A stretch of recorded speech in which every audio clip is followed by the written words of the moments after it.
Please proceed. The mic was on, I recognized you, and you refused to speak. The mic was on, you refused to speak after I recognized you. You've lost your turn. You have lost your turn. Mr. Newell, please proceed.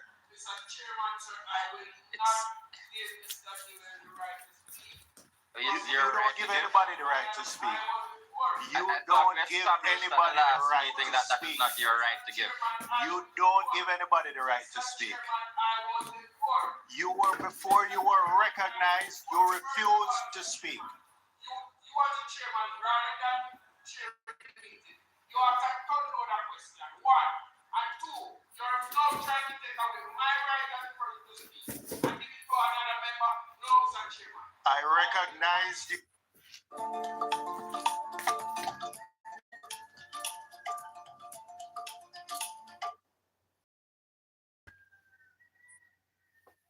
Mic is off. You ready to speak? If you give me the right to speak, no. Before Mr. Newell, I will speak. Chairman. All right. Thank you very much, Mr. Chairman. Mr. Chairman, in every country, including first world country, public transportation is heavily subsidized. More so, a situation as this where we are dealing with children. There are schools who, because of the situation that they had before, that they would have gone into private negotiation or agreement with private transportation to transport kids. That does not say that at this time that the government is putting in place a system that they will not gladly accept a situation as that. Mr. Chairman, when you take, for example, the western section of Jamaica, transportation to and from school sometimes is very dangerous. So, for example, Westmoreland, you have what you call the bike taxis. And that one bike that is to transport two persons at a given time will take 6, including 5 children and the rider. Mr. Chairman, that is not accepted, should not be accepted, but it's the reality. Now that the government is introducing a rural school bus system, I think we should appreciate and accept. There are going to be flaws, we can iron them out. Mr. Chairman, the private person is doing this for a profit.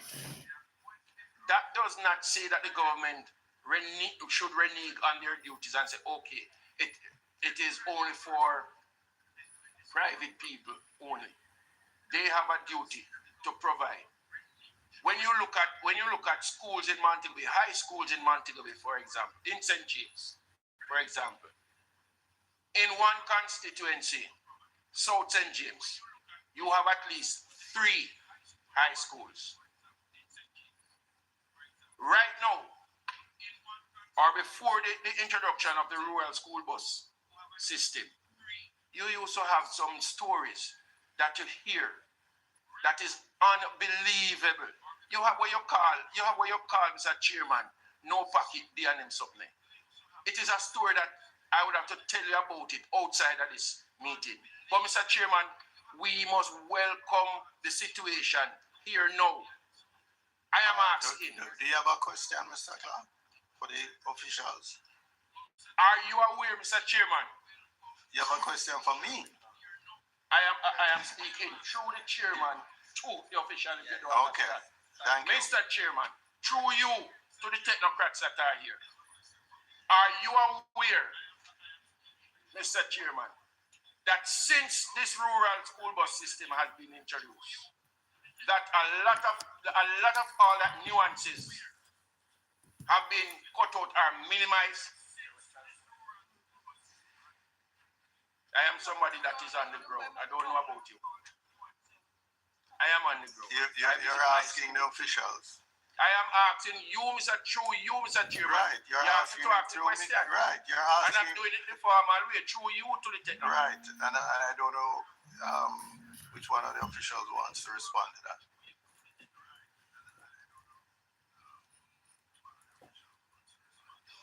You see,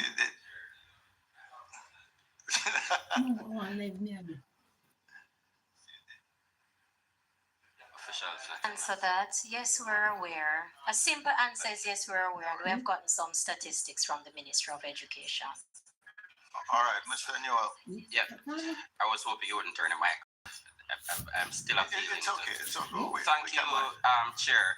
Just before, because, and if I have to establish it at every meeting, I will establish it at every meeting, Chairman. You just made a hell of a statement for a long time. No, but you're not going to be a bully in here. You know that already. You're not going to bully me. Yeah. So, Chairman, my questions will be based on 73. Will be based on 73A of the PAAC. I'm not here for any pony show, that horse and pony show, nobody. I am here to deal with the business of the people. And what 73A empowers this committee to do, which is to examine budgetary expenditure, to monitor expenditure as it occurs, and to inquire into the administration of the government to determine hindrances to efficiency. That is what I am here to do. Well, and so I have some questions Proceed. for the ministry based on that. No, but before, Chairman, I think it's important that Jamaica knows that he doesn't represent what the sample size of parliamentarians is. He's extremely rude and brash and crude and vulgar, and that isn't necessary in a place like this. As a gentleman. All right, Chairman, let's go. what? No. Well, if you would keep quiet, we could conduct the work of the committee. Chairman, You spoke for like 5 minutes in a statement before I asked you for the question. Just allow Mr. Newell to lay the foundation for his question. My mother watching, she wouldn't be proud of me talking while here I talking. All right, so the PS mentioned earlier, Chairman, that the ministry, so I support the ideals, a reliable, efficient public transportation system that is affordable and safe. It was mentioned earlier that the JUTC is implementing and managing the system, but that the ministry procured the buses. Is it the norm does the ministry generally procure buses for the UTC's fleet? Definitively, yes. So that only the rural school bus, but other buses in the fleet.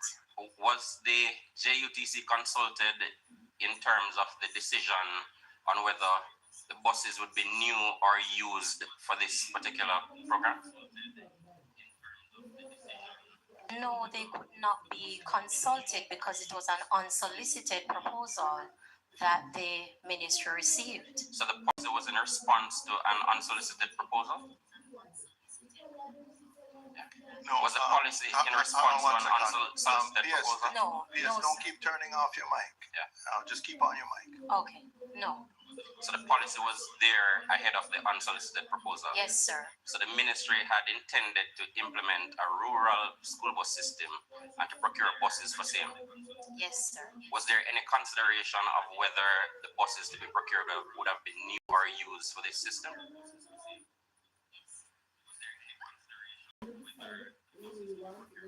The consideration started out as being new. However, based on the unsolicited proposal, they were used buses and we accepted that. Would it have been prudent to, since the ministry has an agency that is in the business of managing a large fleet and dealing with the issues involved, would it have been prudent to get some advice from the agency before deciding whether new or used buses would have been, because an unsolicited proposal is not something that binds you. It is a proposal. So I just want to know whether it would have been prudent to get some advice from the agency that has the experience, institutional knowledge in terms of operating and maintaining large public transportation, What I can say at this point in time is that the JUTC assessed the unsolicited proposal. Was it always the intention of the ministry to roll out this program in September 2025? I would not say given that timeline, but what I will say was always the intention of the ministry to roll out a rural school bus system. Actually, it was supposed to be rolled out from 2023. So you were behind in terms of when you had intended to roll out. Yes, sir. So in terms of the unsolicited proposal, was any which experienced implementing a used vehicle program for their fleet? No. In terms of the monthly cost of maintenance, has any study been done to see how that compares to the fleet that the JUTC has? So year one, on acquisition of a JUTC bus traditionally, has any study been done to see how the maintenance costs for this compare to that? I think you're talking about life cycle costs. Yes. But I'm going to invite Mr. Ellington. Then I'm going to ask you to pause in because you've gone through a number of parts to your question. So I'm going to ask you to pause after the life cycle costs, and then I'm going to go to Mr. Dawes and then Mr. Williams. But so in reformulating Mr. Newell's question, he wants to understand the life cycle costs of operating new versus used vehicles.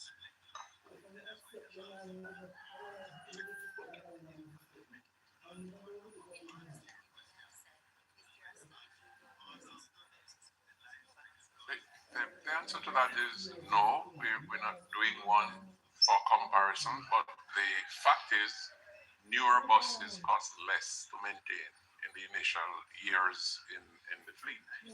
The older the buses get, it is the more that they cost to maintain on an annual basis, because you go now into scheduled maintenance, scheduled replacement or rebuilding of components. So it wouldn't be, you wouldn't get the best results by comparing the maintenance cost per year for brand new buses with 10-year-old buses. Yes, you wanted to. I wanted to make a point that it should be noted that we're not paying maintenance costs on the bus now. That is included in the contract. For how long? Up to March 31st of this Of month. 2026. Yes, sir. So from the buses that have been here, been operating, we're not paying maintenance costs For the first year. for the first year. Mr. Newell, I'm asking you to hold the questions to the next round, and I'm going to Dr. Dawes. Thank you, Chair. You know, unfortunately, in my past life as a trauma surgeon, I saw the effects of the casualties from bike taxis. So this is something that has been dear to me. And on further interrogation of why we couldn't find a solution to get kids and adults, and member from St. James is correct. Sometimes you do have you do have 6 people coming to hospital after a 2-bike collision. But what we found out was that in many instances, the reason why people are using the bike taxis is because the roads cannot allow for cars or buses to go into those areas. Now, how can you, even if you're getting smaller buses, how can you solve for that issue with the bike taxis where it is the state of the roads why the people are forced to use bike taxis? I think you're asking a reasonable question, but this is a multi-pronged approach in government. So it's not only the Ministry of Energy and Transport. We will have to do some consultation with the National Works Agency, looking at their road network. And based on my former, where I'm coming from, I know that consultations are currently happening now as to the amount of roads we have per kilometer. And that is something that has to be taken greatly into consideration, not with the Ministry of Transport alone. It has to be a cross-sector with ministries and how we move forward. So that question I could not answer immediately here. But if you want us to get a response as what will be done for schools that are located in communities that have no access via car or buses, and we can see, even we will have to do some consultation with the Ministry of Education. Will these schools remain? What will be the course going forward?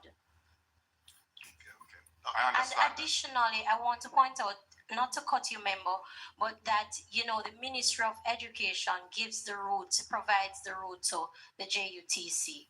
That actually segues into my next question. What is the methodology for selecting routes? Do you have geospatial data? Are you taking into consideration migratory patterns? Is it a minimum number of students in a particular community where you would choose a route? And do you have pickup points or drop-off points where they would still have to take bike taxis or other private means of transportation when they're still taking these buses? Tell me about the routes. The Ministry of Education provide the routes, and I can come back with further clarification as how the routes were chosen. But just based on my limited knowledge, I would think that accessibility is one. The amount of students that will be traversing the route could be a possible reason why they would have chosen the routes that they chose. There may be additional requirements. I could get that for you as to how the routes were chosen. I think in my final question, Mr. Chair, I think that in your operations, you ought to have a dynamic assessment of the routes. We see where you can speak to the absolute number of children being transported, but are you solving a problem whereby you're taking the kids out of these unsafe vehicles? Or is it that they're using unsafe vehicles to get to a particular meetup point, and then they're counted in your numbers as being rescued? So these are pertinent questions I believe that you should have, not just with the Ministry of Education, but find some other data points to see where your routes are and if it is sustainable for one, and are you achieving your goals? Thanks. Mr. Ellington, I think you could Yes, assist here because I think respond to Member Dawes' question. The routes are determined through a process carried out in conjunction between the Ministry and the J Service Planning Department. Takes into consideration road conditions, distribute routes, designated pickup points, designated drop-off points to ensure that students from the far can be picked up and can arrive at school for the start of versa. Where the buses cannot go because of road conditions, and in those circumstances, children may have to disembark the bus and find another means of transport home, whether they walk home or they are picked up by parents, or unfortunately resort to some other modality which was mentioned before. But as the roads are improved, and I must point out that one of the things that we did during what we called a route survey, after the routes were given to us, we did a route survey with all different sizes of buses, and that is how we determined that some buses could possibly operate on certain routes. We also made recommendation through our ministry to the ministry with responsibility for roads to repair some roadways, do debushing, patch potholes, and in all of that, we have come up with situations where routes that previously didn't have buses operating on them now have buses operating with due care, obviously, but there are certainly some other areas where the buses just cannot go. In the next tranche of buses that we intend to buy, there will be some that are much smaller than even the smallest one now in the fleet, and hopefully it can take children along those routes. Thank you, sir. it's now Mr. Williams. Good morning, Mr. Chairman. Well, I have two questions, but just listening to your response to the member doors, I just have two additional questions to my initial two questions. So let me ask the two questions now emanating from the conversation with member doors. The program is an expanding program. Yes. Yes, sir. All right. And therefore, I get from what you were saying that you are in constant dialogue with the Ministry of Education, Yes. the National Works Agency. Yes, the municipal corporation, because some are parochial roads. And you see the need for new routes and in the expansion of the program. So you're taking these things into consideration in terms of routes that are troubled, for want of a better term. You are looking to expand into these routes, but part of that requires conversation with other ministries. So you're saying that is currently taking place. Yes. All right. My first question is, I'm not sure if you have it. So if you don't have it, no problem. But I see that you're expanding in 2025, 26, 27. You're looking at from your report that we got 100 new buses. And then in the 27, 28, you're looking at an additional 100 buses. Now, do you have an idea what is the number of buses required to satisfy the existing routes?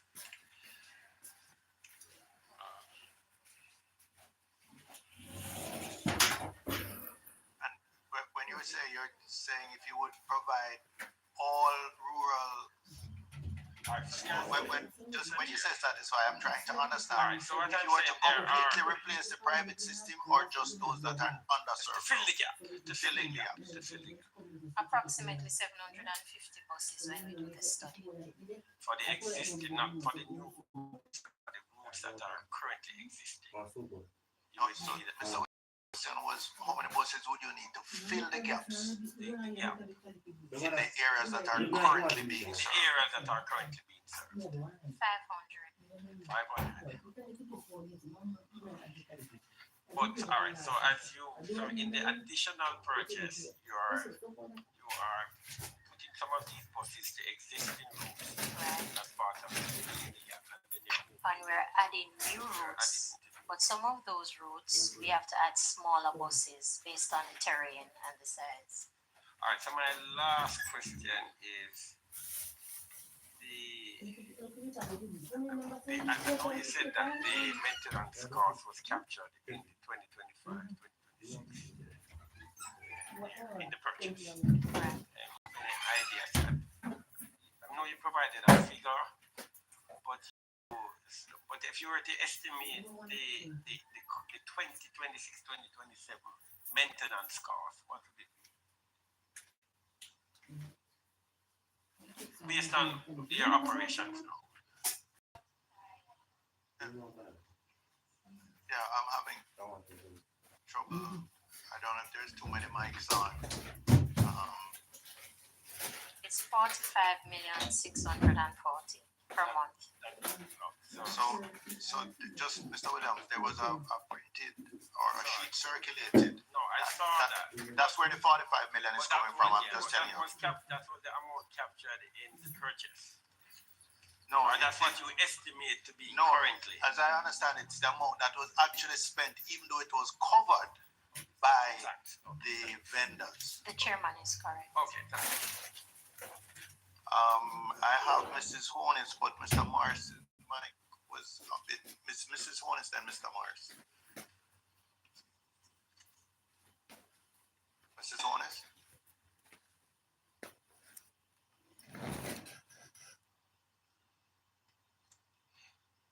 Chair, after we're finished, I would want to move that we deal with some housekeeping issues.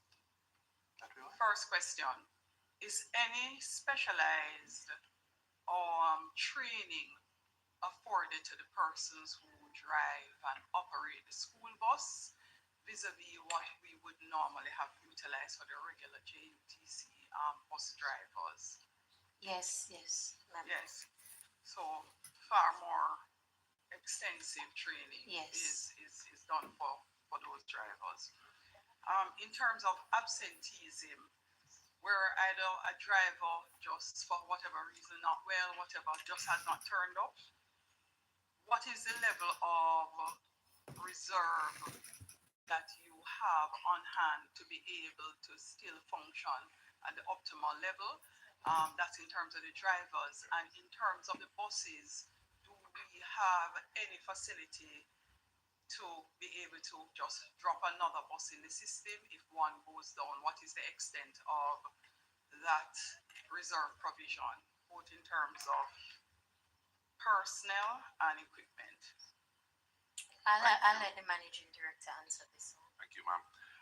We have a driver to bus ratio of 1.5 per bus, so that we can always have individuals available when we have situations like you mentioned, sickness, absenteeism, and in instances where drivers are involved in accidents, we have to pull them from driving duties to do investigations and inquiry, and we do have to substitute other drivers. In terms of reserve buses, we do maintain 10% of the fleet for reserve in the event a bus is out for accident or major maintenance work. So those are key considerations. Let me add, read the drivers. What is the frequency of retraining? It's too frequent because as the buses are involved in many contacts in the rural parishes. These are not necessarily third-party vehicle contacts, but they come into contact with embankment, with stones, they fall off some compromised road surfaces, and sometimes they're actually stationary, and other vehicles passing them will come into contact with them. In all of those situations, we pull the buses, pull the drivers, we do rapid assessment to see whether there was any fault on the part of the driver, whether they could have done something to prevent the contacts, and in instances where we figure some retraining or resensitization is necessary, we ensure that that is done before they are put back into driving duties. So it's happening on a regular basis. Okay. As it relates to using, procuring used buses vis-a-vis new buses when the program started, just from your experience, was there any benefit from the government in terms of benefit to our students from the government making the decision to start out with used buses? One, in terms of time of implementation. Two, in terms of just having an experience and being able to do an assessment of the rural school bus system. And based on the time we have operated the buses up to the 31st of March, when maintenance will no longer be picked up by the persons we procure the buses from, have we observed any reduction, even though there are older buses, in the cost of maintenance, meaning that your very first set of costs would have had you being able to run through a bus, figure out all the issues, do your repairs and maintenance at that time, which would make future maintenance in the short term less likely to be required, or future replacement, because maintenance is both just the regular run of the mill and sometimes major work. Remember the experience of the trial period. Really. The experience you've had so far, I think, mostly relates to students transporting the children. We are on time. We are regularly scheduled. We are a safer service. No child is left behind. There is improved student confidence. Parents are now more confident about the modality of student transport. The independent feedback that we got from the Ministry of Education suggests that there is improvement in attendance, reduction in truancy, student safety has been enhanced, and it is actually positively impacting teaching and learning. In terms of the JUTC, it was indeed an experience for us in terms of very rapid transition from policy to operation, us having to recruit, train, deploy, get involved in the whole process of retrofitting, equipping, testing the buses, and running them out. We have garnered tremendous amount of technical experiences in-house, which will enable us to maintain a fleet of the sort over an extended period. In terms of maintenance costs for the buses, it has been reported before that the cost for maintenance is included in the procurement contract up to the 31st of March this year. So the company is not carrying any maintenance cost. But in our observation, in our contract monitoring exercise, we have observed that there is very little requirement for parts replacement once the routine servicing and maintenance activities are carried out. So overall, it has been a very good and perhaps I'd say Good information. learning experience for us. Okay, good information to have on the trial period. Yes, I'd please. like to also add that the learning curve from the used school buses are that we would have gotten information on the types of buses going forward based on PPC's recommendation. Increased coordination, we need to be more coordinated sectorially, and we would have data in terms of our assessment. And that's one of the takeaway from the used bus is that before you wouldn't have certain data now because you were not operational. Now that the system is in place, the ministry and the JUTC is in a position to assess those data going forward. Excellent. And my last is a comment/question, as this is a committee meeting where one can have comments and not only questions. So, the question asked by member Dawes and Newell combination. When the school bus system was introduced, members of parliament were asked to identify all the school routes in the rural space where they felt it was necessary to have the rural bus service system. In my case, many of the routes still did not get a bus. So the response in respect of the Ministry of Education identifying the routes, I guess they would also have been better placed to say the extent of the number of students who would be utilizing it, and they would have prioritized based on that and the road condition. What I had also done as MP was reach out to JUTC and I'd asked them to do a recce, just drive all the routes in my constituency using the bus and identify what were the issues that caused them not to be able to put a bus on the route. And I did that for regular JUTC bus because some of those old routes no longer have buses, and for the school bus system, so that we would be able to determine if something is too steep, if it is too narrow, what is the problem that is causing you not to be able to provide that service. And through Chair PS, asking that we continue that across constituencies, along with NWA, with their priority as to the roads that they would like to work on, because our students being educated in rural spaces in particular is going to be critical to Jamaica's future. It is not fair for some students to always be behind unless they are super bright. They are not afforded the privilege of what students in Manchester, in the city, or Kingston City, Ocho City, Montego Bay City have at their disposal. It's a very different experience. So that coordinated approach, especially with new buses that we would not want to see deteriorating fast in the rural spaces, is to push and have that drive to say, policy-wise, twin the efforts at improving the road network with the efforts to have the bus system maintained and our students in the rural spaces getting to school in the way that it happens for others. Thank you And so, very much, Chair, Mr. this is not a question. When the session is finished, I would like to raise some housekeeping issues because I find your That will be behavior under absolutely AOB. rude. That will be And under I AOB. find new members not appreciating that some of us sat and listened We'll and deal learned with that in before we AOB. started. Mr. Morris? Thank you very much, Chairman.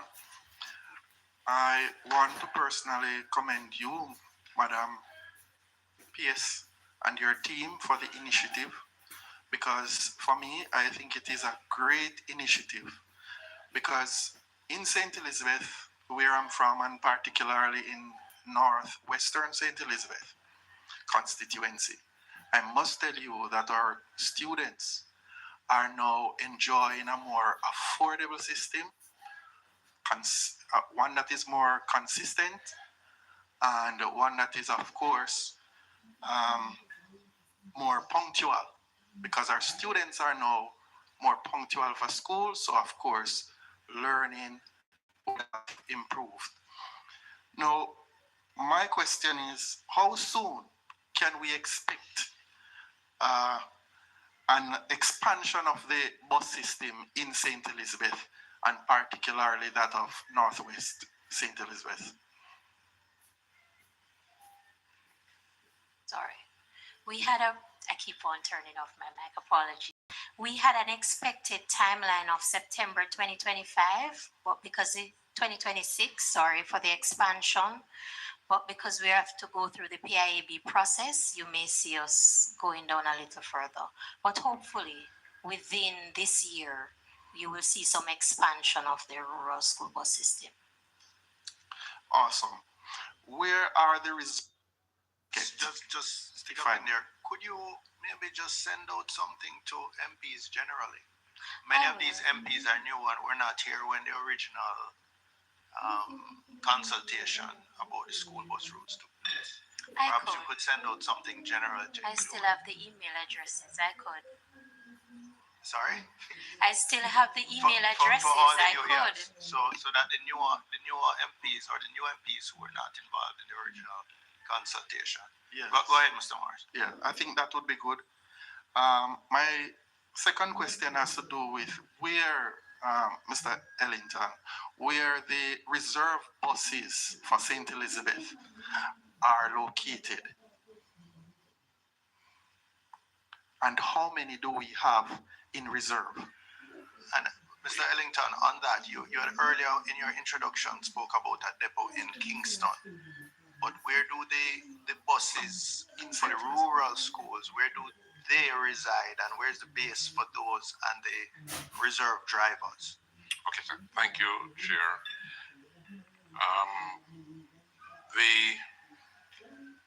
It's a very unusual structure for the rural school bus program as right now. We are hoping, in fact, we have approval from the board to go and seek basing infrastructure so that we can have a very uniform, secure location in each parish to accommodate the buses at nights, on weekends, and to be able to carry out certain preventive maintenance service, especially in light of the fact that the fleet is to be expanded. But as of right now, the buses are based in maintenance pillars, which are provided by the supplier as part of their contract. So in the case of St. Elizabeth, the buses are based at the Sydney Pagan facility, and reserve buses with a maintenance pillar are up in Mandeville at a major industrial facility there. And this is the kind of arrangement that we have going around the country. For example, in Portland, St. Mary, St. James. In St. James, we are housed at the Montego Bay Metro facility. For the buses serving Kingston, serving St. Andrew and St. Thomas, they are based at the Rockford JUTC depot. And for those serving St. Catherine Rural, they are at Spanish Town. But hopefully, in the coming months, we will have well-established JUTC operated minibus depot out there.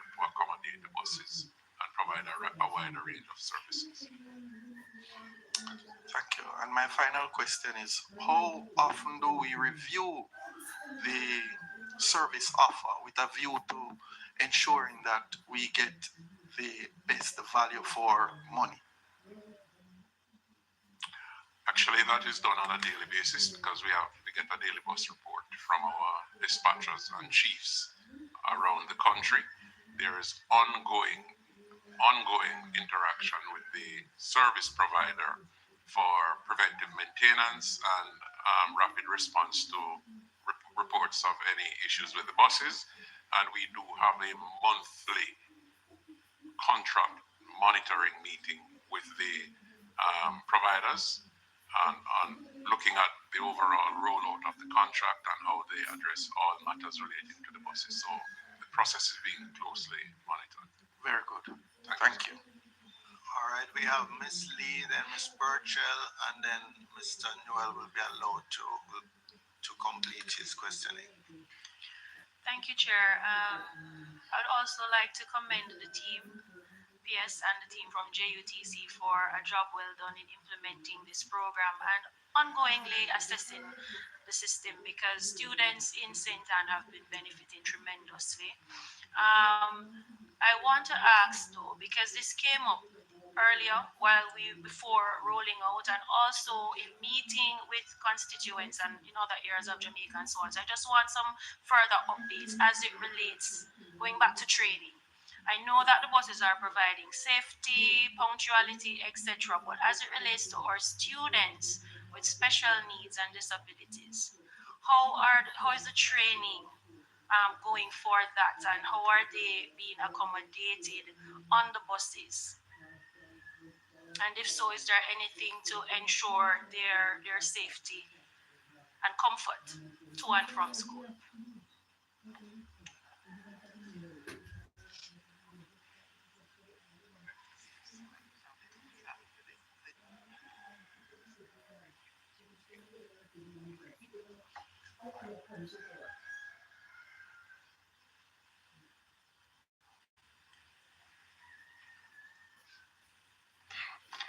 May I respond to the question? Our drivers have been trained to manage students and also to provide the necessary care and support to students with some form of disabilities. But there are two responses I can make to the question. One of them is that where we have students who necessarily have to use the bus and they have disability, our drivers give assistance. In fact, some of the buses have come in with ramps that enable a disabled child to mount the bus on a wheelchair. And there are others where the driver will just give some physical assistance to the child. However, there were existing arrangements in place through the Ministry of Education and the PATH program for students with disabilities. The Rural School Bus program exists alongside that. So it hasn't replaced those arrangements, so those students can still benefit from that facility. Thank you. Ms. Burchell? Thank you. Thank you, PS. Thank you, Director. And I must say, I'm happy to be here today to be able to learn from what you've been sharing with us, because there's a lot of information out there that is conflicting and confusing, and this PAAC through 73A gives us that opportunity to really follow the money and see where the value is redounding to the benefit of the students. I must tell you that before I came here, I canvassed the views of some of our principals in Western Jamaica, and being a rural MP, this is very important. So, Chairman, I'm going to ask some questions, and then you can stop me when I'm out of time. All right?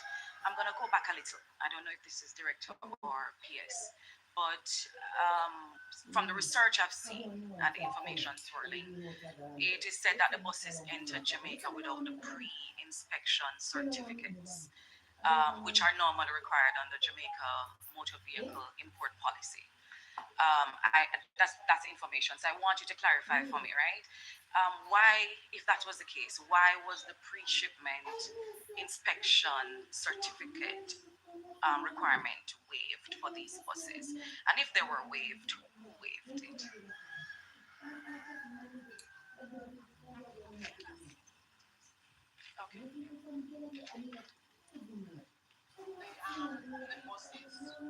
The buses are inspected. Sorry? There was no waiver of the inspection report, and when they come in as well, the ITA, Island Traffic Authority, has to certify the buses as well before the JUTC can put them into their system. So the pre-certification was done overseas before they came here. By whom? The first set of buses, the JUTC had a team going out with the supplier of the buses, and they looked at the buses to ensure that we were getting what is in the contract. Thereafter, the supplier was expected to ensure that he's providing us with what is in the contract. And when the buses get here, the supplier ensures with the JUTC, there's a post shipment inspection report before the buses are handed over to the JUTC. And when the buses are retrofitted, the JUTC also with the ITA ensure that they fit within our local regulations. So they would have checked on the mechanics and stuff and Yes. diff and all of that before it got here.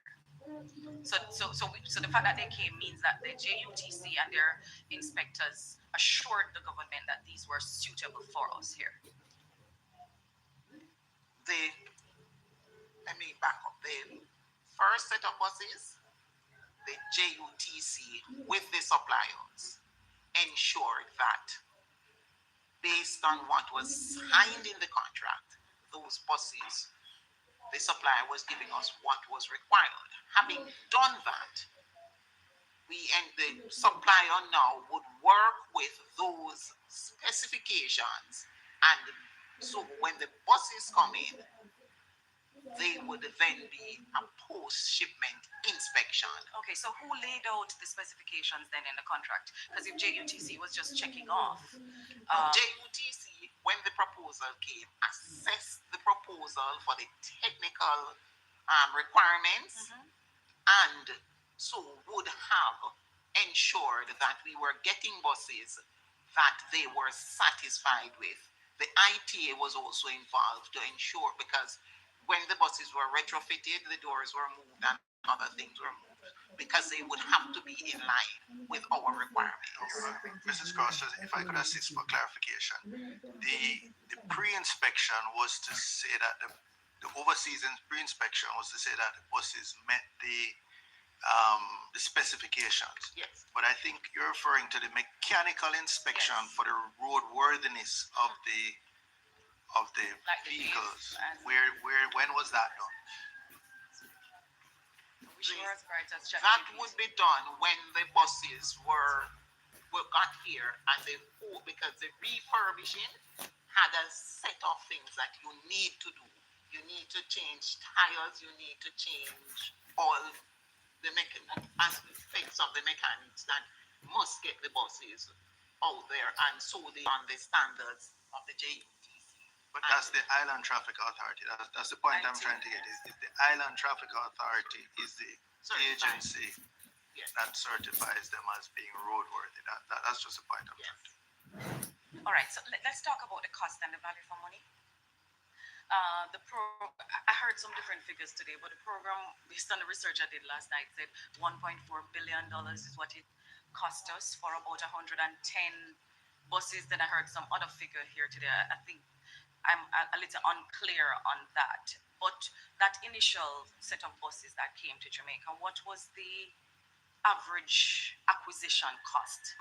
So including that, you know what you pay them for the bus, but the maintenance package or whatever else you needed, the retrofitting costs, what did it cost us to land and get on the road one of those buses?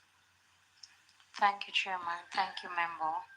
So the bus cost and freight is $543,455,500. The brokerage fee, $108,455,500. $691,100. The bus refurbishing, I'm seeing here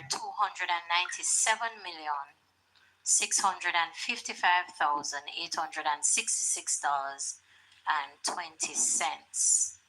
For maintenance, up to March 2026, we're averaging about 9 million per bus per month. No, not per bus, for all the buses, 9 million. Yes, that maintenance cost is included, 1.4. but we're just giving the breakout. So for the 1.4, that is also included. So let's try to Various clearance fees in Jamaica, $8,151,832.50, and the 15% GCT, $5,298,690.65. Okay, it's a little confusing because you're giving me individual costings and then lumped in some group costings. I'm trying to figure out what it costs us to No, the only group costing I gave you was that the maintenance is included in the 1.4, but I gave you the maintenance cost separately. So if you wanted to know the maintenance cost separately per month, I would have given you that. I think the question was just what was the average cost per bus to get it on the road operating?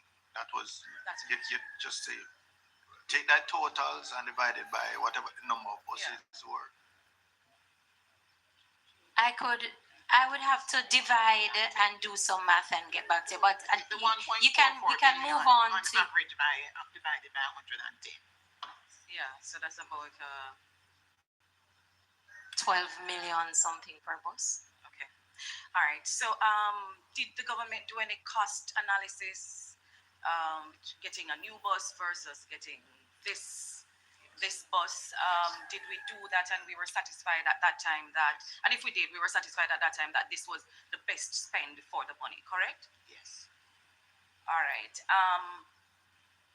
The public VIN, some information again that's out there. The VIN that we saw, some of them said the bus is aged from between 10 to 15 years. Is that accurate? The average age is 12 to 12 years. 12 years. So 10 to Yes, 14 average. would be the range. Would be a reasonable 10 to range. 14 years. Yes. Okay. All right. The mileage on these buses. Do you have an average of, how they were running? I'm trying to sell a truck now and they're asking me the mileage. So I kind of want to know how we were doing.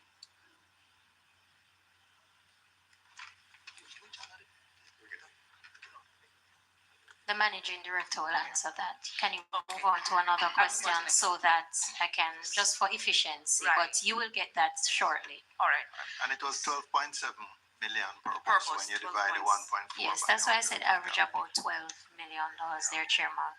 Okay, so given the cost analysis that you did, what would have been the cost had we chosen to get a new bus over that 12.7 million for the older bus?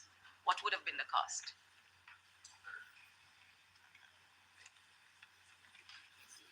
Or maybe we could do Could that you other ask way. those There- questions and there- we furnish you with a I figure you would have an idea since they No, but there's since the 100 minister, new buses coming. right? So Since the let's. minister has indicated that you're switching from the old fleet into acquiring new buses, I'm sure you must have some idea what these new buses cost.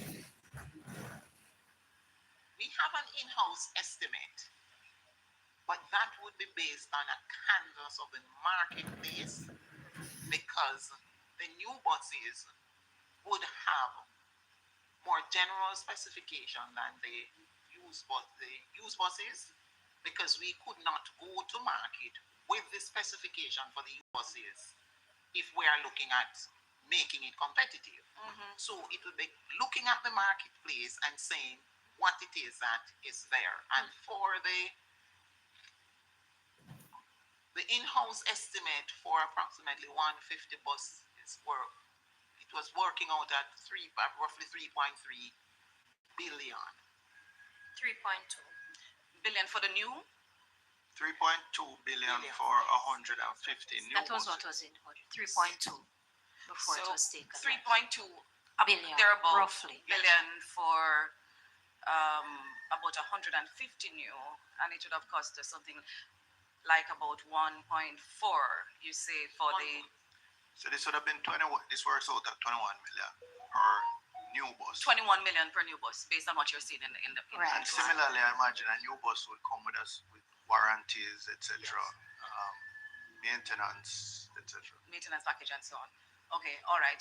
So what then informed the policy switch from old buses to new buses? There was not a policy switch.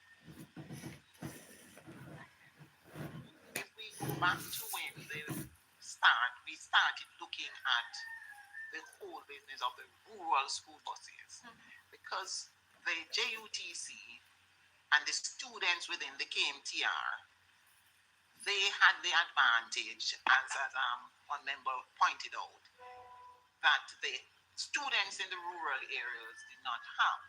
And so from June 2023, the ministry started. No, Ms. Cross, if I could just help, it's not the policy of the rural school bus program. I think Ms. Birchall is just asking the policy to switch from used buses to new buses. When did that decision, whether it's a policy or that And what decision? informed it? And what informed it? Chairman, what informed the decision to move from the used buses to the new buses is the PPC. The PPC would have clearly indicated that we should go competitive going forward and they should be new buses. So they felt we weren't competitive with the decision we made. I can't say how I would be interpreting their position. I'm telling you what was said in the document. In the document, okay. All right, so my final question this round. We had the Minister of Education, Dr. Morris, here at Standing Finance Committee this week. And she indicated that we're at about 80% or so thereabout in terms of attendance, school attendance. But the report we got here today is that this rural school bus has dramatically increased the student attendance and truancy and so on. I got very generalized commentary about that. Do you have any specifics, whether from yourself or that you've received from the Minister of Education, that gives you the confidence that this rural school bus system as is satisfying the need that exists in our school system? Education and parents. Just give me a few, let me pull up the data that All I right, while got you're from pulling the up the Ministry of data, Education. I have in the second round, Mr. Newell and Dr. Dawes.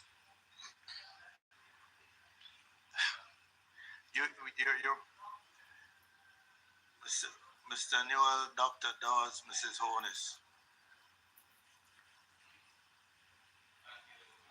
No, PS hasn't answered the question that she was looking. No, you can continue. I'll get back to that, Chairman. Okay, With the it'll data take some time to get from combing through the information that I have here. All right, go ahead, Mr. Thank you, Chair. So just a few questions on security. Can you tell us some of the security features that the rural school bus system comes with? I know there's camera inside, etc. Mr. Chair, thank you, sir. The school buses, they are equipped with features for tracking the buses along route, for speed monitoring, for aggressive braking and cornering, for driver behavior monitoring. We actually have a camera that is focused on the driver, and we have cameras through the cabin of the bus that can monitor student misconduct as well. There are external cameras that can actually assist with investigations in the event that the bus comes into contact with fixed or mobile objects. We are able to monitor the speed of the bus. We have set a lower than normal standard speed for the buses to operate. Even though the speed limit might be 50 kilometers in a particular zone, we give our drivers a slow speed, and we can actually monitor in real time. We can get an alert in our bus operations center if a driver is going above the speed limit, and we can actually make an intervention at the same time. who manages the monitoring system? Is it JUTC or do you have a joint provider? endeavor between the JUTC and the providers who are LIHO. So the providers and JUTC, and this is housed at At the Lyndhurst Road bus depot. In terms of your parish, I know you have private maintenance providers in some parishes. Can you tell me a little bit about the arrangement? Is it with El Hydro or is it with JUTC? All the arrangements up to this point for bus servicing and maintenance at the pillars around the country are between El Hydro and third parties. El Hydro will have a contract in place with the JUTC come April 1 for bus servicing and maintenance. But as at right now and up to the end of March, all arrangements are between El Hydro and their third-party contract. So come April 1, there will be a contract between El Hydro and the JUTC. That is correct, sir. Was this can you tell me a little bit about the procurement, the process for that particular contract? This is a part of the overall approval process for the procurement of the buses. It actually came with a bus delivery, servicing and maintenance component up to the end of March this year. Thereafter, the JUTC will take over the maintenance costs, and hence we'll enter into a contract with the providers. You're going to contract for the same people. In terms of the new buses that you contemplate, will a similar, I know they will be dispersed across the country as well, will a similar arrangement be in place with the current service provider, or will you be? I couldn't speak to that member at this time. Just another, the $1.4 billion. Does that, just following up on a question that member Birchall had asked, did that figure include the retrofitting of the buses? Yes, it did. So that did include. Yes, it did. All right. Thanks. In answering, going back to Member Birchall's question, the data from the Ministry of Education that I have in front of me, student attendance have been increased by 95%, punctuality 90%, student safety 100%, and student off-campus loitering reduced to 10%. That's what the Ministry of Education would have shared with the Ministry of Energy, Transport and Telecommunication. Thanks.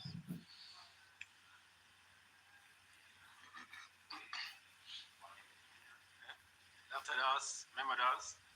Congratulations on your elevation, Chairman.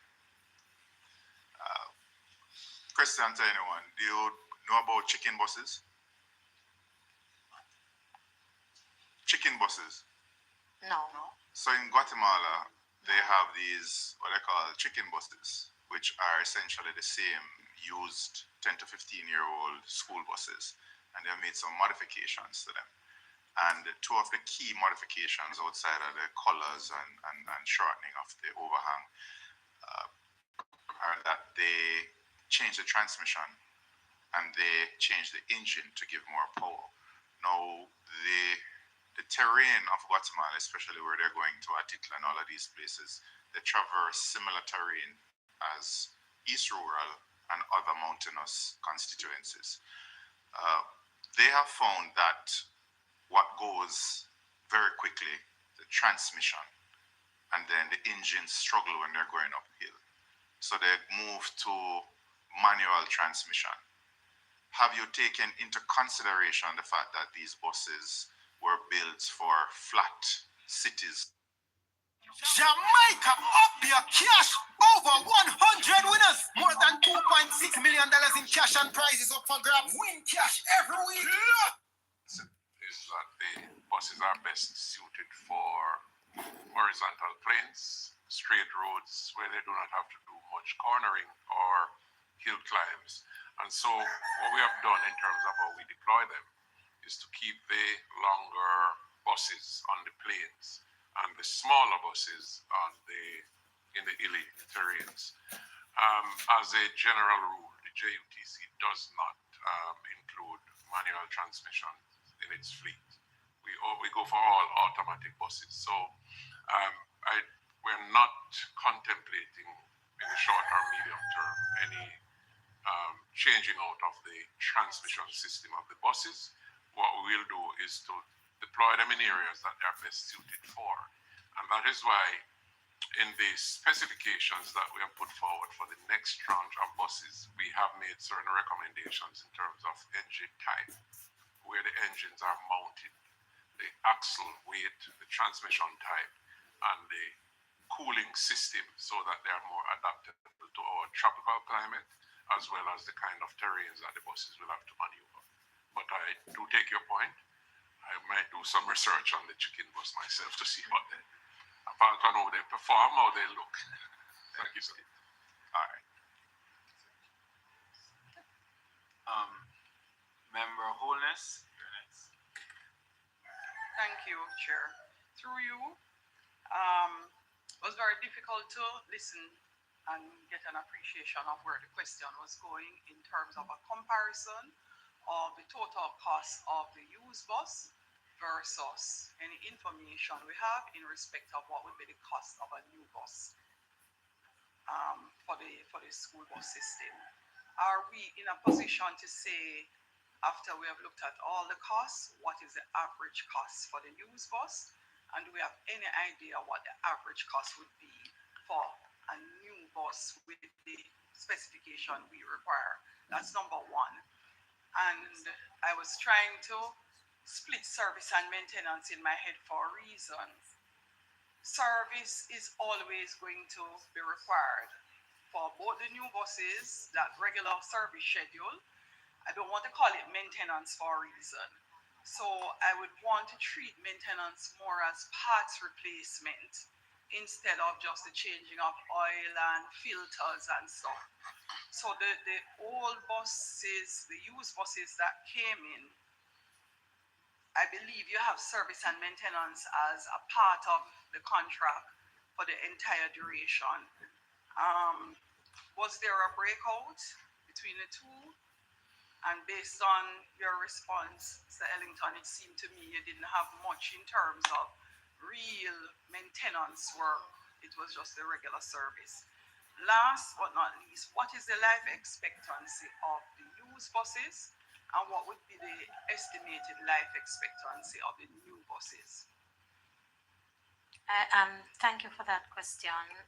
I will answer the cost as it relates to the life expectancy. I'll let the managing director answer the cost on that.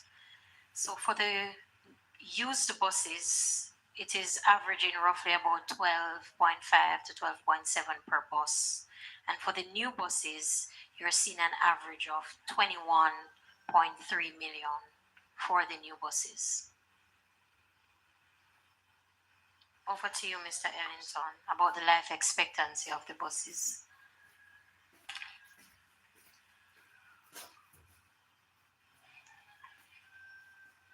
Ready? Okay. When you speak about life expectancy of a bus, you're talking about things like the engine, transmission, and drivetrain, and the number of mileage that a bus may run before it requires midlife refurbishing or before its full life cycle expires. In the case of the rural school buses, the first tranche that are now in the fleet, these are American-made buses. They come with the, what's the name of the engine? Cummins engine, Allison transmission, the best in the world. They have a life cycle of up to 500,000 miles before they are due for major overhaul or refurbishing. The average age of each of these we have recorded for the bus about 160,000, which means that they are not even at pre-life stage as yet if they are operated under normal conditions and they are regularly serviced and maintained. So the life cycle of these buses, if we care for them the way we should and the way the industry recommends that they are cared for, could be another 12, 15 years under our operating conditions, given the average daily mileage that each bus is expected.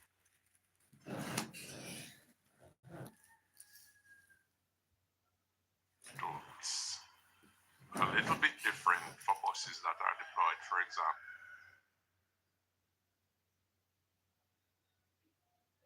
Different for buses that region of the world. The components may not be as sturdy, and engine and transmission components might be different, and hence the reason why they are much cheaper. And we have seen where buses are doing as many as 100,000 kilometers in a year, when the industry standard should be around 30,000, 40,000 kilometers. So it is quite possible that newer buses could expire before some of the older buses, depending on how they are worked, how they are serviced, how they are maintained, and a number of other factors. Thank you very much for that response, because I've gotten a sense that the used buses we got from the US were extremely sturdy school buses. When you listed the features or benefits of the bus that we procured, I didn't hear one particular area that I found useful. Don't know if it is so, but I do know someone who drove one of the school buses in the US.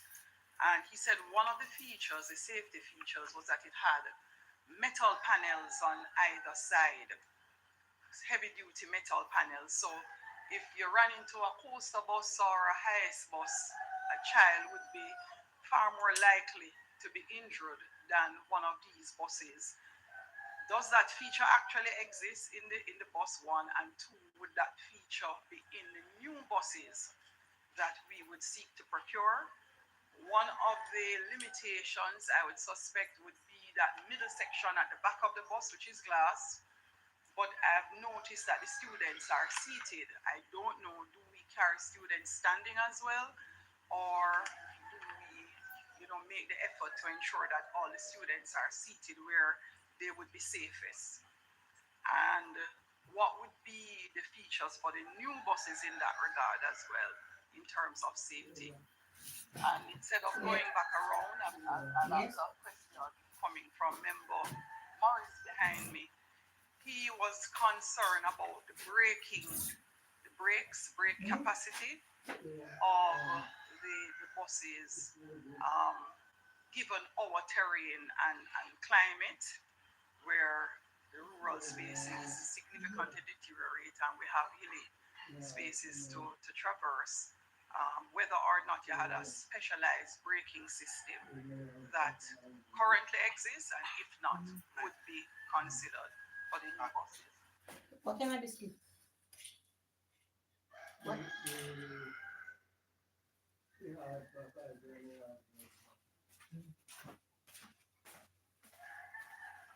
I'm getting hand signals from Mr. Morris. Did Mrs. Holmes ask your question, or would you? So you don't have a separate. You also want to ask a question. Go. Yes, go ahead. My question to you is, through you, Mr. Chairman, to Director Ellington, are you considering that come March 31st, your team will have to take responsibility for maintenance? Have you started to get the data and to kind of develop a pattern where the maintenance issues are, so that as soon as you move into or you take over, then there can be a seamless transition in the maintenance process, and so you would be able to take care of the issues with no problem. Into the response, a lot of persons still believe the rural bus system is a school bus system. I think we should use this opportunity to remind is for currently the rural spaces of Jamaica. Because a lot of persons ask me, so why we're not getting a bus from Papine to Garden Town? Why Bull Bay doesn't have any of the bus? And I have to keep reminding them it is our system. So yes. we probably need to delve into that a little bit more. No, I'm not clear on the point you're making. Are you saying that it's not a rural school bus program. It's a broader program. Rural school bus program, as the name rural suggests.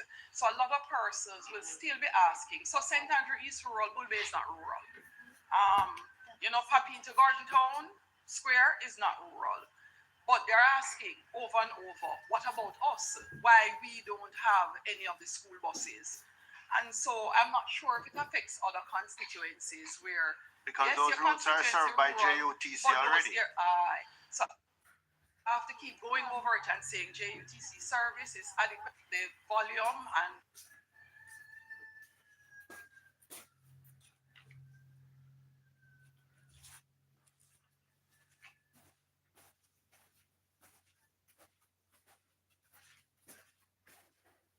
but him now is a rural one and dedicated to those spaces. So I think they should take the opportunity to just reiterate and remind Jamaicans when you're wrapping up what the idea is in having this rural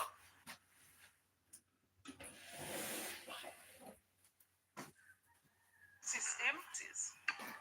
All right. Since it seems that we're at the end of the questioning, I'll just add one of my own. When you're talking about the suitability and maintenance, the issues to do with the buses having largely given service in urban level areas in North America, the terrain, the hilly terrain, given especially with the larger buses, the overhang, the tail swing, the engine and track not designed for that hilly terrain. Have we done anything in terms of changing the specifications for the new buses that we're going out for? I mean, I remember buses, we were supposed to have a bus at Prattville Primary, for example, and it bottomed out. It couldn't go up the hill. So have we looked at those specifications in terms of transmission, etc.? Well, I stepped out of the room. So, Chair, with your leave, may I address your question first, and then the last question posed by Mrs. Holness, and then I'll go to the others. The answer is yes. In the specs that we're doing for the new set of buses, we have considered the lessons learned from this first set of buses, and we have spec'd out engine type, transmission type, where the engines are mounted, the overhangs front and rear of other systems, for example, the braking system, so that they can actually manage our road conditions better. And in terms of the question that was asked about come April 1, how will the maintenance program go? The fact is that the JUTC will not take over the actual works. The works are now being performed by El Hydro, who are the bus providers, but a part of the first phase of contract is that they deliver the service they maintain up until the end of March. Come April 1, we will enter into a April 1, we will enter into a contract with them for the continuation of what they are doing now. So it's not like we're going to have a competency gap in the continuity of bus servicing and maintenance. I'll go to the issue of it's the metal flat bars you had referred to, Mrs. Holness, and these are not bus life cycle requirements in school buses. They consist of flat bars across the windows to prevent children from hanging their heads out.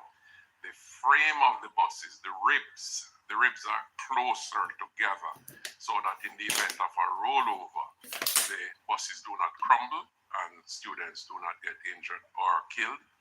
The seat configuration are done, in fact, there is a term known as compartmentalization inside of the buses where the seats are high back, cushioned front and back, and they are close together because the tendency is for children not to sit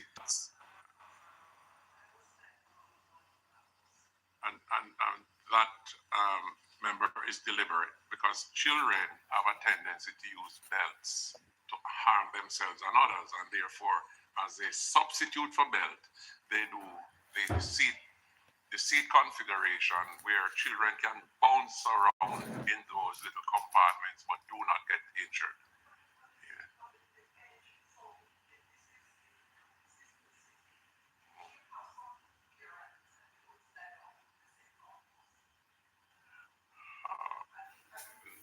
They do not come with it, none of them.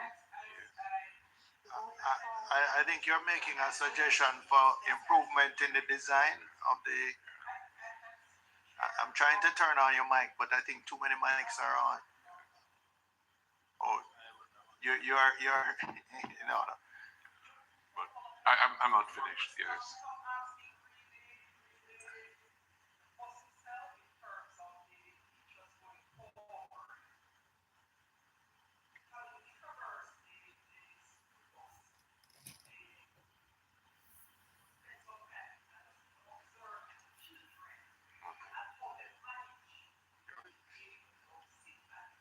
You're trying to get.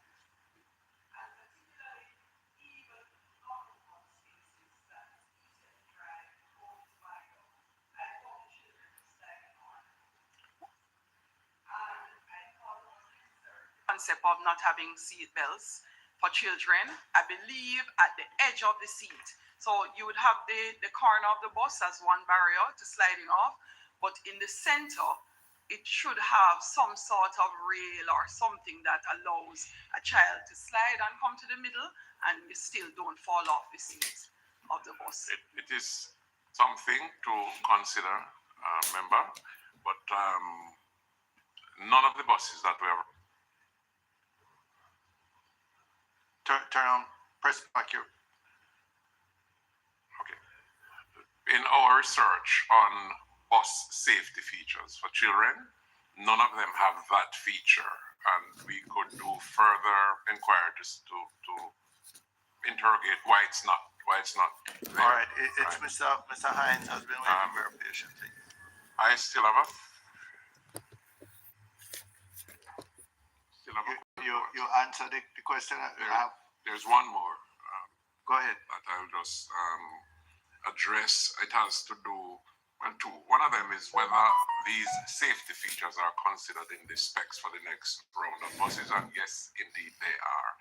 And the final one has to do with the braking systems for the buses, and we did have feedback from some drivers in one or two rural parishes about concerns over braking when the buses are coming downhill, especially heavy when they're loaded and when it's called brake fade. Brake fade. When you're using it on a long downhill. Right. Yeah. It just starts sliding, and that is something that we are addressing with the suppliers. And again, in the new set of buses going forward, we have made provision for a different braking system to be installed on those buses. Thank you very much. Mr. Hines, final question. We want to allow the staff and our guests to go to lunch.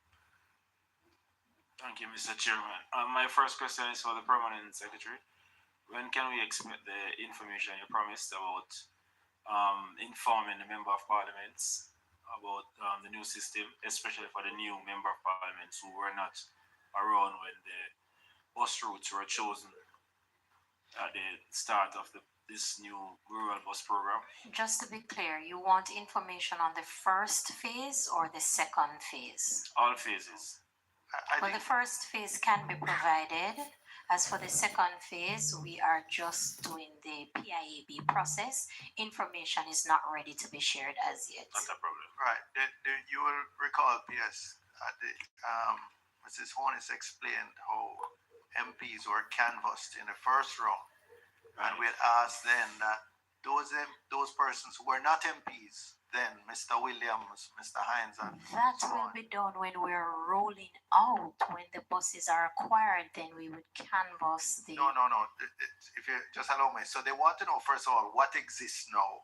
I said I would share that, And Chairman. second, they want to know if they're going to be canvassed, so they have an input into the routes that they think that they would like to suggest be included for consideration All in the right. next round. So let me answer again to be clear. Thank you, Chairman. I will send out what exists in the first phase because the buses are not acquired as yet. We're not at routes, but we will get there. So closer to the time, we're just commencing the process. Closer to the time when we'll be acquiring the buses, we can all canvass the MPs again. Currently, we are just in the conception. It's too early to canvass. Okay, but I'll share that with you, member. Thank you very much. And the next question is, from a general standpoint, where are the buses for Clarendon stationed, and where are the reserves held? And how can the people of Clarendon, especially Northern Clarendon, be assured that their situation will be considered in terms of the terrain and the road network and the horrible states of the road?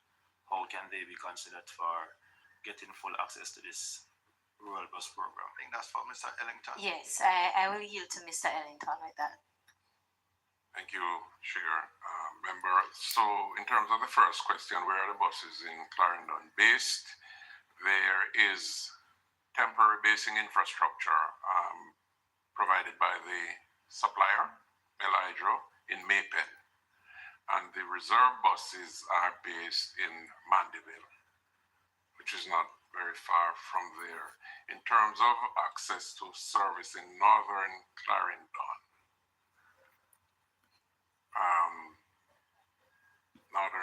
I'm trying to.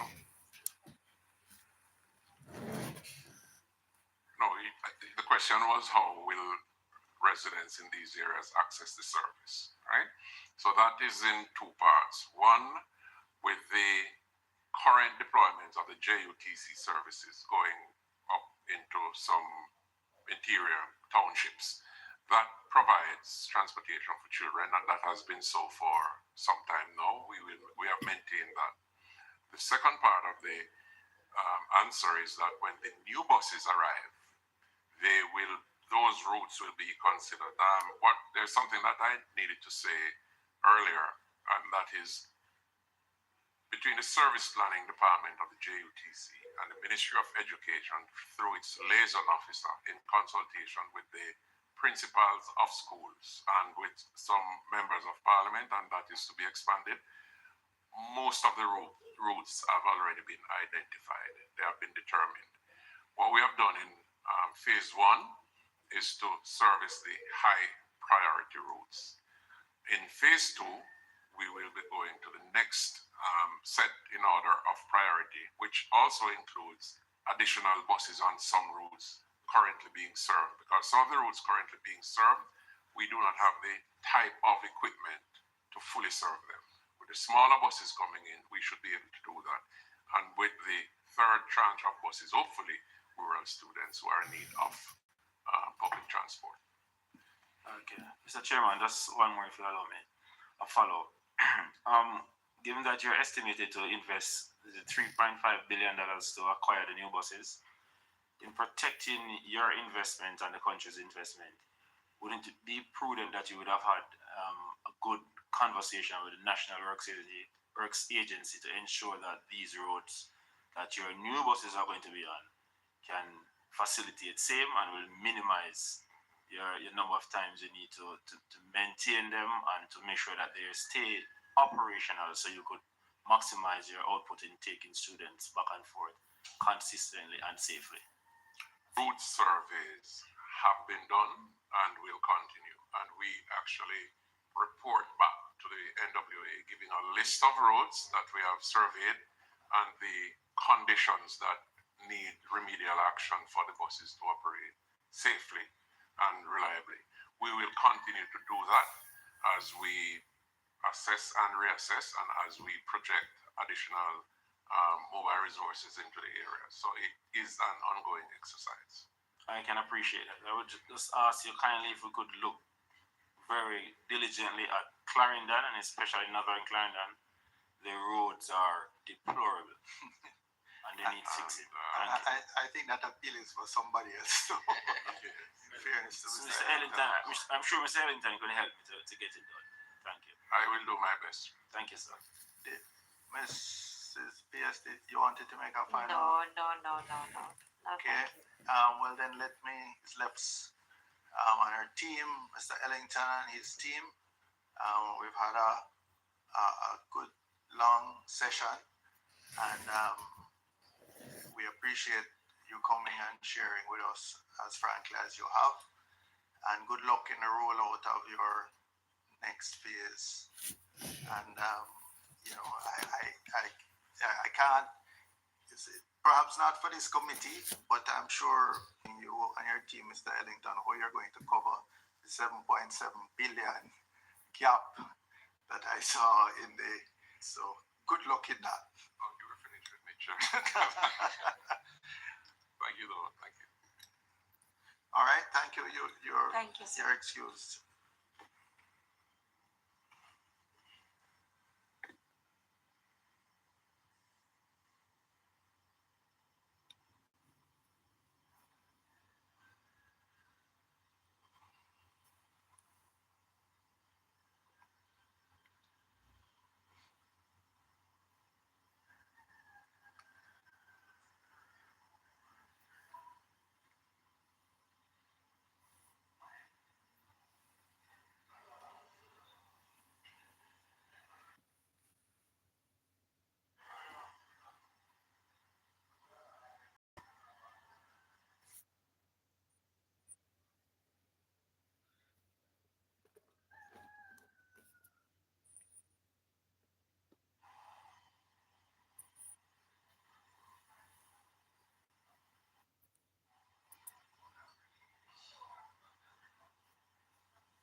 Thank you, members. We're now moving to item 8. Any other business?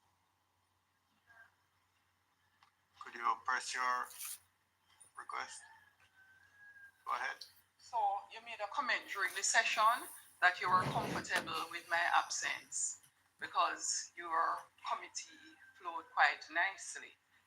Now, I would like to reiterate that the Parliament purchased a mic system for a purpose, to ensure that persons could be recognized in the order in which they chose to turn their mics on. If we have individuals who are required to present, then it would mean that they would have to keep their mic on, or we would have to use the per mic, as you have seen us do. That is the system established by the Parliament, not me as Speaker, or a member of committee, or as chair. So for you to indicate that this is how you are doing it as chair, I do have an issue, because I observed for my first 2 meetings, I remember asking a question and being rushed, and other members were allowed to go on and on and on and on with their questions. I don't find your fair, and while as speaker in the sittings, there is a duty and a mechanism by which the speaker operates. There is equally a different standard set as it relates to committees and what happens at committees.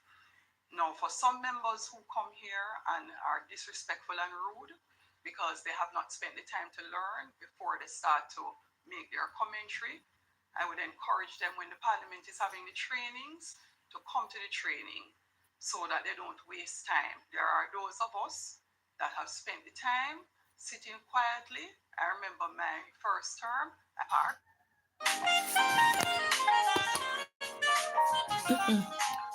Sorry about that, the ads. And for other members, in respect of how you recognize persons and how you allow persons the latitude in speaking. As Speaker in the House, at the end of the day, it is usually the opposition who comments, who asks questions, and they are allowed to go on and on and on. Some may not appreciate that it is only under this dispensation that this Speaker allows persons beyond 4 to be asking questions. so many persons are allowed and they go until they've reached the last. Last term, it wasn't the case. Persons would be cut off after a while. Standing orders will actually address that. As it relates to the chairman's prerogative of asking so many questions at the start of the session, I think that's also a challenge. The chair is supposed to moderate the committee, not be the person who takes over at committees. And so I believe it would be more appropriate, Chair, to have members ask questions, and where you see gaps, where you think you now need to add, as you have quite nicely and rightfully done in many of the sessions, you do so. But at the beginning of the meeting, for the chair to ask most of the questions, I'm not quite getting it. The committee should give the opportunity to members to be able to come forward with their questions, and the chair moderate and interject when necessary. Ensure to know them. Last but not least is the ambit of the PAAC. I just wanted to be very clear in understanding now that we're in budget cycle. When is our next meeting? And would we be going the route of doing an analysis based on actual appropriations, what is spent so far? Or are we going to be meeting to discuss estimates? And I ask this based on some of even the questions we had for today's session, because we would have just gone through an extensive budget process where this very same committee would have, along with standing finance, analyzed the budget and the budget numbers going forward. Now, normally, immediately or during budget, we would not have been having this session normally. And immediately after you have just accepted a budget, we wouldn't have been doing this session. We would have allowed the ministries, agencies, and department of government an opportunity to execute in terms of their spend and policy before we come back to interrogating the appropriations in respect of the spend. So I wanted to have an appreciation from you, Chair, what would be the arrangement going forward in the short term. The two major topics that we determined to examine, this rural school bus program and the Spark program, I think it's called, the Spark program. These are multi-year programs. They're straddled last fiscal year and they continue in the coming fiscal year, which we technically haven't started yet. So I think it is quite appropriate for us to examine them. There's no requirement in the standing orders that when the budget debate is going on that the committee doesn't meet. And but I am happy if you want us to. I'm open. Let me say, if we want us to put back our next sitting, which is due for the 25th, if we want to skip that one and go into April to allow the budget debate, since we're all quite intensely occupied during this period, and it would also give the clerk who is new, the committee clerk who is new, a little time to get up to speed. I have no objection to that.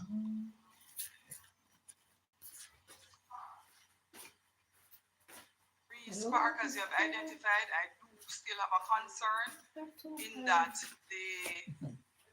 again, PAAC's mandate is reviewing appropriations. The monies that were budgeted should be spent by the different ministries, agencies, and departments, and how it was. Let me tell you why I'm identifying Spark as a particular one. The committee that handles infrastructure. The infrastructure committee, all right, which is the committee that should take up exclusively road infrastructure, bridge infrastructure. That is what that committee is for. I think you're interpreting the mandate too narrowly, and Mr. Newell has on more than one occasion in discussions with Mr. Clark as chairman of the infrastructure committee pointed out that this committee is not limited to examining appropriations. It goes, the PAAC, is not limited. Mr. Newell, perhaps you could just two things, Chair. If I no, generally I'm going to just invite you since I see you have the standing orders in front of you. right. This is just a book read the that I've been relevant trying section. to learn and build some expertise on. So it says the 73A says the Public Administration and Appropriations Committee shall have the duty of, and it seems A and B are the only two that it has traditionally or it is seen to do, examining budgetary expenditure of government agencies and other public bodies to ensure that expenditure is done in accordance with parliamentary approval, monitoring expenditure as it occurs, and keeping the parliament informed of how the budget is being implemented. So those are A and B. What C says, inquiring into the administration of the government to determine hindrances to efficiency and making recommendations to the government for the improvement of public administration. I think C gives a very broad mandate. mandate to look into the administration. Even B would provide for examination of these programs that straddle one year to another. We're not like the PAC. We don't have to wait for the appropriations to be spent and then they come and do don't have to explain that to me at all. Administration. When you are reviewing the administration of government, what is it that you would take that review to mean? Well, I believe it looks at just how different government programs are managed. And if you read the entire thing, it speaks to hindrances to efficiency, for example. And so if, to take today, because you mentioned the JUTC matter, I think it is totally appropriate for this committee to examine whether one way of implementing versus another. You know, the one that I highlighted was Spark for a particular reason. Right.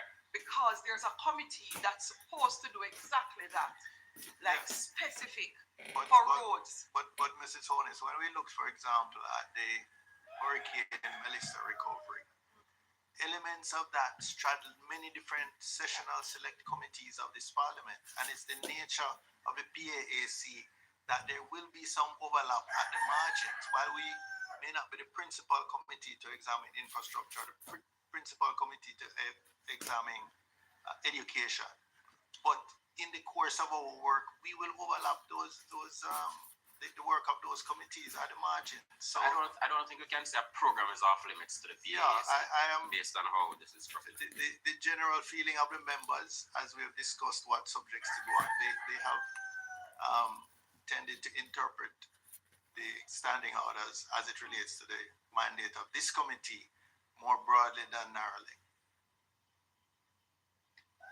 Just one more thing though, Chair, as it relates to the because one of the things I've been trying to understand is just who sets the rules for committees.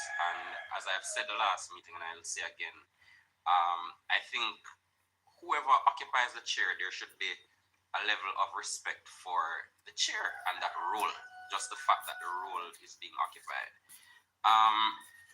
I haven't found much about the microphone system in the standing orders, but what I've found, it speaks the language of catching the eye of the chair or of the speaker.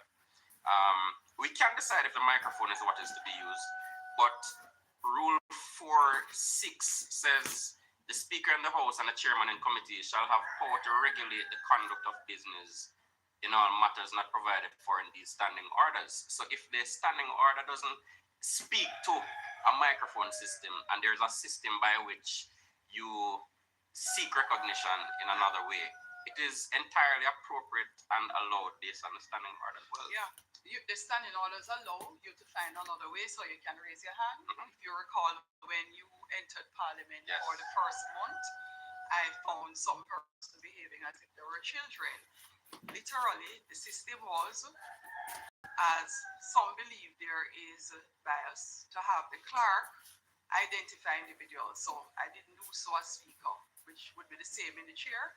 Instead of me writing down who is first, second, third, and sometimes missing the individual, I passed that responsibility to the clerk and deputy clerk to say, you know, peruse the parliament, see what's happening, and you identify the sequence. It didn't work because of members. So the standing orders does not specify that you must use a microphone system. But the microphone system, which allows persons to be identified one after the other in the sequence in which they touch the mic, was one that made it so that there is no human intervention in who is first, who is second, who is third. So I take no issue if the committee decides that you're going to hold up your hand, and if that is what the chair and the committee, not just the chair, well, it speaks to that no man. is- It's in the same. So I deliberately, after I read this, I never took any part in the discussion about whether you wanted hands to be raised or mics to be turned on, as long as I would get an opportunity to participate. So in the same regard, I think the same respect should be given to chair of committee to make a decision in terms of So like because the it's a decision, simple decision. So like the It's decision in my the mind, it chair shouldn't detain a makes lot. that chairman's prerogative is such that I'm going to ask the questions at the beginning. Well, there are I mean, ways. I don't think we're going to find agreement on this. I think you've read what the standing orders say. My view as chairman is that the mic system does not replace the chairman. The chairman presides over the committee. The mic system is here to serve the committee, not the committee to serve the mic system. So how you deal with your bias, we've been going on fine up to now, and you deal with your bias. I really, just allow me to finish. Just allow me to finish. I have tried to be impartial in my conduct of this committee, and the fact that from time to time members on both sides are maybe upset with me suggests to me that I am achieving impartiality, right? And that is something I would commend to you, Mrs. Wallace, when you're presiding in the chair in the House. But members, I mean, it's almost 1 o'clock. I think the staff would like to have lunch. I don't think we need to prolong this anymore. Further, you had a suggestion, Mr. Williams? Could you press your mic? It was working fine, and I don't agree with that. I don't want to get into your business, but a member was dislodged from this committee because of the same member issue. was dislodged from this committee. So please, don't misrepresent.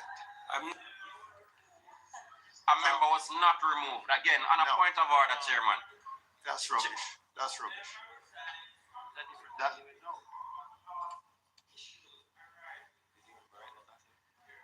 The member did not say that. The member never said that. No, he never said he resigned because of that. He resigned in the meeting. He did not resign. Could we, I don't think there's any point in prolonging. So could we settle on the date of the next meeting as April? If we are to, we kind of lose our cycle if we miss March 25th, which I don't have a problem with. So the next available Wednesday morning would be April 29th.